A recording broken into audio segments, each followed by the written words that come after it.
বিশ্বব্যাংকের অর্থায়নে প্রকল্পের মেয়াদ শেষ হয়ে যাওয়ায় চাকরি হারিয়েছেন কক্সবাজার সদর হাসপাতালের চিকিৎসক, নার্স সহ প্রায় 200 কর্মকর্তা কর্মচারী। এতে জনবল সংকটে পড়েছে আইসিইউ, সিসিইউ, প্যাথোলজি ও জরুরি বিভাগ সহ পুরো হাসপাতাল। এ কারণে চিকিৎসা দিতে হিমশিম অবস্থা হাসপাতাল কর্তৃপক্ষের। ধারণা করা হচ্ছে এই অবস্থা অব্যাহত থাকলে বিপর্যয় নামতে পারে চিকিৎসা সেবায়। কক্সবাজার থেকে রহিদুল কবিরের পাঠানো তথ্যচিত্রে ডেস্ক রিপোর্ট। সরকারি দায়িত্বপ্রাপ্ত ডাক্তার, নার্স ও সাপোর্ট স্টাফদের পাশাপাশি গেল কয়েক বছর ধরে বিশ্বব্যাংকের অর্থায়নে একটি প্রকল্পের কক্সবাজার সদর হাসপাতালে দায়িত্ব পালন করছিল 6টি দেশি বিদেশি এনজিও।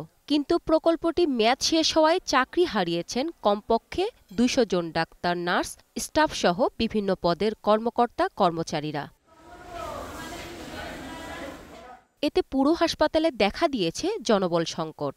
চিকিৎসা সেবা ব্যাহত হয় দুশ্চিন্তায় রোগীর স্বজন ও স্থানীয়রা।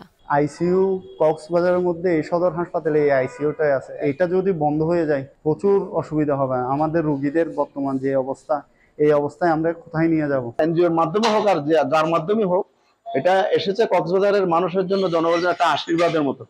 তো আমরা চাচ্ছি এটা যেন বন্ধ না হয়। আমার আব্বু ব্রেইন স্ট্রোকের রোগী, এখনো 5 দিন হচ্ছে, এখনো জ্ঞান ফিরে নাই। তাহলে যদি এনজিওটা চলে যায়, আমাদের উপায়টা কি? আমাদের করণীয় আমার আর কিছু দেখতেছি না। যে কোনো সময় বন্ধ হয়ে যেতে পারে জরুরি বিভাগ, আইসিইউ, সিসিইউ ও প্যাথোলজি বিভাগ।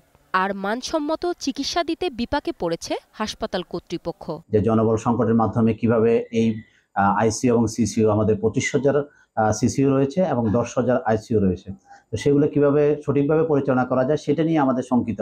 250 শয্যা এই হাসপাতালে প্রতিদিনই চিকিৎসা নেয় রোহিঙ্গা সহ কয়েক হাজার রোগী। তাই এ জেলার চিকিৎসা খাতে বিপর্যয়ের সংখ্যা সংশ্লিষ্টদের। কক্সবাজারের সামগ্রিক চিকিৎসা ব্যবস্থায় ধস নামবে এবং একটা বড় বিপর্যয় হবে। আমরা মনে করি এখানে এই মুহূর্তে সরকারের ব্যবস্থা নেওয়া উচিত। প্রধানমন্ত্রী এবং স্বাস্থ্যমন্ত্রীর সুদৃষ্টি কামনা করছে কক্সবাজার জন্য সরকার নিয়ন্ত্রিত আইসিইউ, এসডিইউ সহ প্রয়োজনীয় চিকিৎসা সেবা দ্রুত কার্যকর ভূমিকা রাখে, দ্রুত পদক্ষেপ নেয়। এনজিও প্রকল্পের মেয়াদ না বাড়লে সরকার বিশেষ উদ্যোগে কক্সবাজারের স্বাস্থ্য খাতে সংকট দূর করবে, এমন প্রত্যাশা সাধারণ মানুষের।